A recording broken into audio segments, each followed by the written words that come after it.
The story of the flood is one of the most mysterious tales in human history. It's not just a religious story, but one that appears in many cultures around the world. What really happened before this great disaster? What has been hidden from history? Why do so many different cultures share similar stories about a worldwide flood? The Bible and ancient Jewish writings tell of a world that existed before the flood. This world had become deeply corrupted. Few people today explore the details of this dark time in human history. What made this world deserve destruction? Who lived on Earth back then? What knowledge was lost forever when the waters swallowed entire civilizations? In this story, we will explore the hidden accounts of people who lived before the flood. We will examine the sins, strange creatures, and unknown powers that shaped this forgotten time. The mysteries of this ancient world deserve our attention if we want to understand where we came from and perhaps where we are heading. The story in the book of Genesis starts with the creation of humanity through Adam and Eve. After this, humans began to multiply across the earth. Sin entered the world through the mistake made in the Garden of Eden. From that point on, humans faced their own corrupt nature and wrongdoing, which grew worse over time. Even after the fall, biblical accounts describe a society that moved further and further away from God's principles. Many of the mysteries and secrets of this time remain hidden from most people today.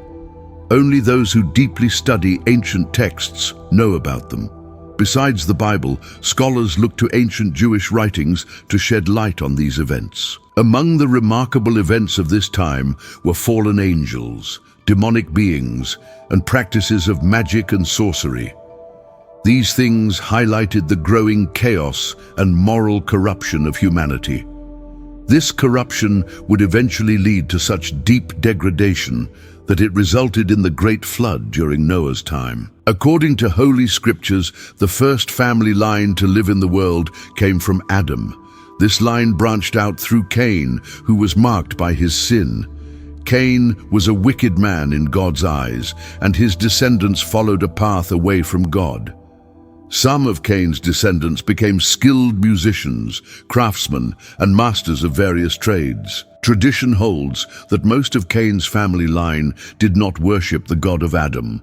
However, some scholars suggest that certain members of this line may have kept their faith. The main view, though, is that Cain's descendants inherited his sinful nature. They reflected the cruel act of their ancestor who committed the first murder in human history by killing his brother Abel. Besides Cain's family line, there was also the line of Seth, Adam's youngest son. Seth was considered Adam's true spiritual heir. Unlike Cain's family, Seth's descendants initially remained faithful to God. They called upon and glorified his name. From this family line came the first prophet of humanity, Enoch, a righteous man who lived before the flood. Enoch preached against the corruption of his time. He warned about the consequences of turning away from God. Although Seth's family line stayed pure and devoted for a long time, it eventually also gave in to corruption. Like Cain's descendants, they fell into sin and strayed from God's path. The book of Genesis chapter 6 tells us that the family lines of Cain and Seth eventually mixed together. This mixing of the two family lines contributed to the increasing corruption of humanity. It became one of the key factors that led to the Great Flood. The world before the flood was very different from the one we know today. It had its own culture, language, and way of life that were lost when the waters came. When we think about the world before the flood, many questions arise. One of the most interesting is about language. What language did people speak before the flood? The Bible doesn't clearly state which language was used at that time. However, we know that before the Tower of Babel was built, the many languages we have today did not exist. According to some interpretations, the original language given to Adam was called the Adamic language. The New Testament also refers to it as the language of angels. This sacred language would have been used by the first humans to talk with each other and with God himself. However, this language was taken away from humanity during the event at Babel. At Babel, God confused the languages of people and scattered them across the earth. From that moment on, the various languages we know today emerged. The Adamic language was never given back to humanity, possibly because people were no longer worthy of speaking it. Thus, the original language of the first humans remains a mystery. Many people argue that Hebrew or even Aramaic could be the original language of humanity. But there is no record in either the Old or New Testament that supports this idea. The truth is that the Adamic language no longer exists today. What we have are the languages that came after the Babel event, when God confused the languages and scattered the peoples. After the flood, the nations that descended from Noah's sons, Shem, Ham, and Japheth, began to speak the languages that would shape the post-flood world.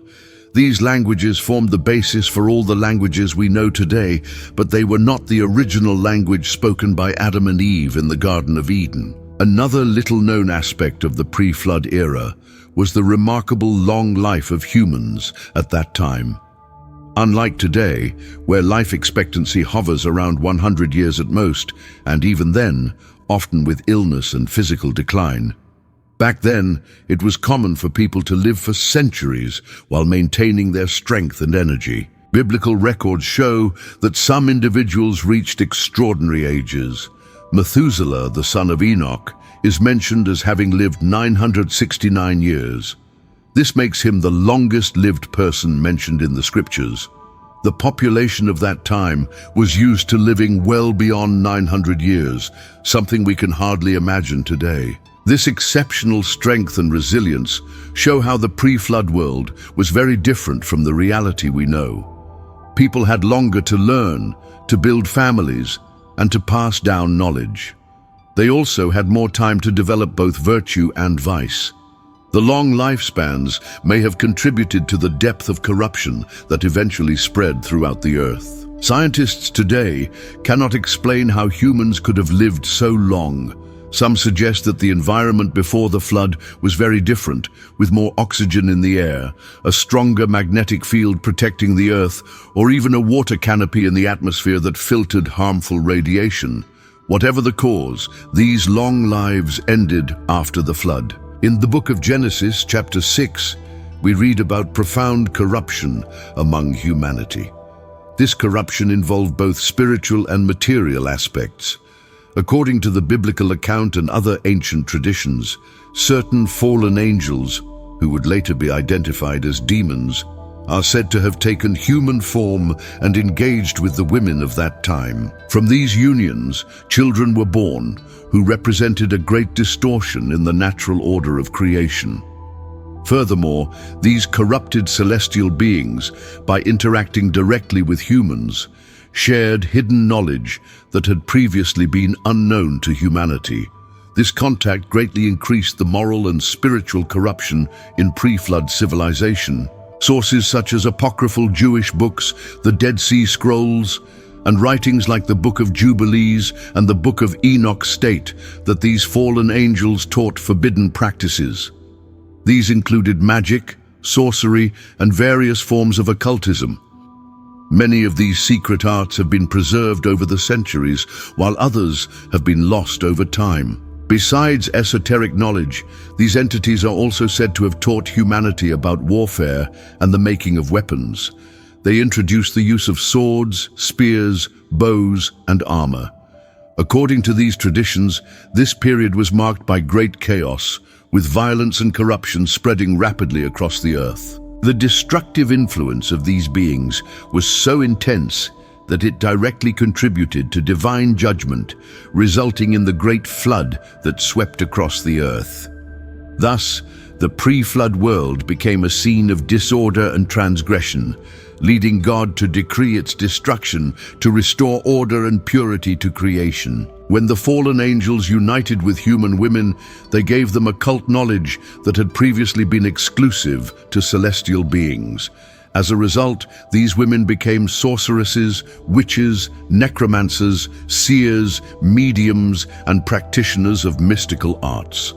With this forbidden knowledge, they began committing increasing sins in the eyes of God. The Book of Enoch, the Book of Jubilees, and the Dead Sea Scrolls report that a fallen angel named Azazel taught men how to make swords, knives, shields, and armor. He also taught them how to make mirrors, bracelets, and ornaments. Azazel revealed the use of cosmetics, techniques for enhancing eyebrows, and how to use precious stones and dyes. Another fallen angel, Amarak, taught spells and the use of magical roots. Armas revealed how to break enchantments. Barakiel instructed on the observation of stars. Kokabiel taught astrology. Tamiel showed how to see omens. Sariel transmitted knowledge of lunar cycles. With all this knowledge, wickedness increased and people corrupted their ways. With this vast knowledge of magic, enchantments, and advanced technologies, the people of that time built grand structures and magnificent civilizations. However, these societies were destroyed by the flood, a consequence of their corruption and deviation from divine laws. The knowledge they gained led to their downfall rather than their salvation. By uniting with human women, the fallen angels had children with them. These offspring became known as the Nephilim, who were essentially the giants of the earth. They were extraordinarily tall, strong, and widely feared. Jewish traditions mention them as monstrous figures. According to these accounts, many of the Nephilim practiced magic and in some cases even cannibalism. There are also records indicating a war between different races of giants that inhabited the earth at that time. According to some traditions, this war was started by the angel Gabriel, making this episode one of the most mysterious within these narratives. The giants represented a fusion between God's original creation and a modification brought about by the fallen angels. These celestial beings, upon taking human form, something that according to ancient beliefs all angels could do, materialized as men, united with women, and gave birth to these extraordinary beings. The Bible mentions that some of these giants reached an astonishing height of 16 feet. They were powerful and often violent, adding to the corruption of the earth. It was during this period that the prophet Enoch announced the following prophecy: "Behold, the Lord comes with thousands and thousands of his holy ones to execute judgment upon all, and to convict the ungodly of their evil deeds and the insolent words that unbelieving sinners have spoken against him." This prophecy foretold the coming judgment of the flood. Beyond the ancient giants known as the Nephilim, the animals that existed before the flood were also extremely powerful. Some of these creatures no longer exist, and if any remain, they may be hidden in the depths of the oceans. One such being is Leviathan, frequently described as a gigantic aquatic reptile. In some interpretations, it is associated with a colossal dragon. This creature could breathe fire and had scales as strong as metal.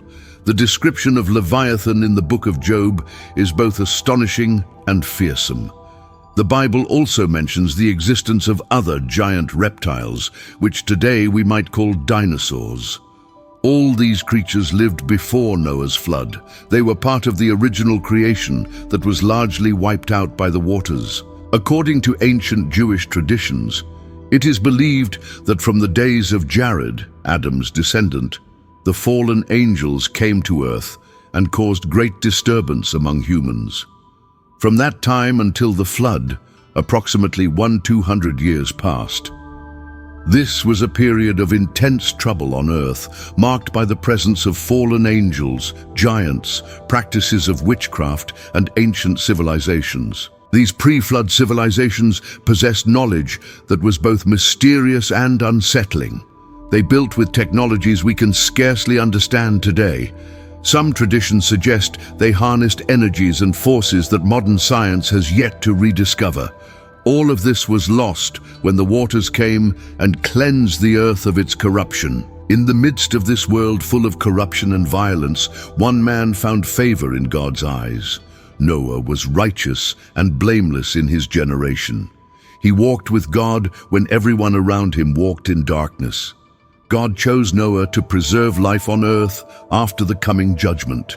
He instructed Noah to build an ark, a massive wooden vessel that would carry his family and animals. For 120 years, Noah worked on building the ark.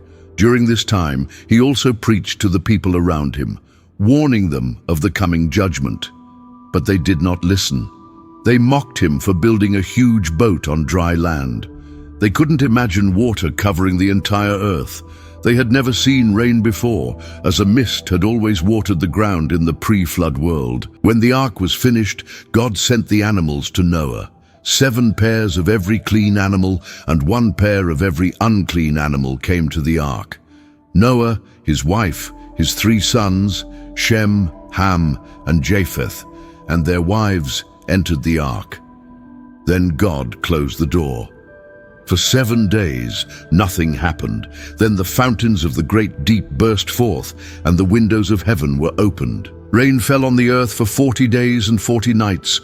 The waters rose and lifted the ark high above the earth. The water covered all the high mountains under the entire heavens. Every living thing on the face of the earth was wiped out. People, animals, birds, and every creature that moves along the ground. Only Noah and those with him in the ark remained alive. The waters flooded the earth for 150 days. Then God made a wind blow over the earth, and the waters began to recede. Finally, the ark came to rest on the mountains of Ararat. Noah sent out a raven and then a dove to see if the waters had dried up from the earth. When the dove returned with a freshly plucked olive leaf, Noah knew that the waters had receded from the earth. After Noah and his family left the ark, God made a covenant with them. He promised never again to destroy all living creatures with a flood. He set a rainbow in the clouds as a sign of this covenant. God blessed Noah and his sons and told them to be fruitful and increase in number and fill the earth. Thus began the post-flood world, populated entirely by the descendants of Noah. The world after the flood was very different from the one before. The lifespans of humans gradually decreased. The Earth's climate and geography had changed dramatically. Many species of animals had been lost forever. The corruption of the pre-flood world had been washed away, but the tendency towards sin remained in human hearts. Noah's 3 sons, Shem, Ham, and Japheth, became the ancestors of all the nations of the earth. From them came all the different people groups, languages, and cultures we know today. The world started fresh, with the memory of the flood serving as a warning about the consequences of corruption and evil. The story of the pre-flood world teaches us many lessons. It shows how corruption can spread like a disease through society. It warns against the dangers of forbidden knowledge, knowledge that brings power without wisdom or responsibility. It reminds us that God judges evil, but provides a way of escape for those who remain faithful. The fallen angels who shared forbidden knowledge with humans thought they were helping humanity advance, but their gifts led to corruption, violence, and ultimately destruction. This serves as a warning about technological advancement without moral guidance. Not all progress is beneficial if it leads us away from what is good and right. The Nephilim, mighty and renowned though they were, could not escape judgment. Their extraordinary physical powers did not save them from the flood. This teaches us that true greatness comes not from physical strength or power, but from moral character and faithfulness to God's ways. Noah's faithfulness in building the ark shows the importance of obeying God even when it seems foolish to others. For 120 years, he worked on a boat to escape a flood that had never happened before. He endured mockery and ridicule. Yet his obedience saved humanity and the animal kingdom from complete destruction. Many people today dismiss the flood story as a myth or legend, yet the account appears in cultures worldwide, suggesting a common historical event. Modern geological evidence also points to catastrophic flooding in human history. Perhaps the pre-flood world was not so different from our own as we might think. Today, we see advances in genetic engineering, artificial intelligence, and technologies that would have seemed magical to earlier generations. Are we approaching a time similar to the pre-flood era? Are we gaining knowledge without the wisdom to use it properly? The story of the flood reminds us that technological progress without moral guidance can lead to disaster. The mixing of the sons of God with the daughters of men created beings outside God's natural order. Today, some scientists work on combining human and animal DNA or merging human biology with machines. The story of the Nephilim warns about tampering with the boundaries of human nature. In a world that often glorifies power, fame, and physical prowess, the story of the Nephilim reminds us that these things ultimately mean nothing. The mighty warriors and renowned figures of the pre-flood world all perished in the waters. Only Noah, a righteous man who walked with God, survived with his family to begin anew. The world before the flood remains shrouded in mystery. Much of what we know comes from ancient texts that offer only glimpses into this lost civilization. Yet these glimpses suggest a world both wondrous and terrible, a world of long-lived humans, mighty giants, advanced knowledge, and deep corruption. The story reminds us that human history is not one of steady progress. There have been ages of advancement, followed by ages of decline. Civilizations rise and fall. Knowledge is gained and lost.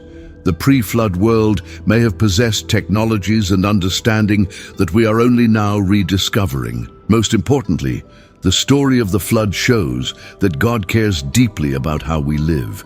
He cannot ignore corruption and evil forever, yet he always provides a way for the faithful to endure judgment and begin anew.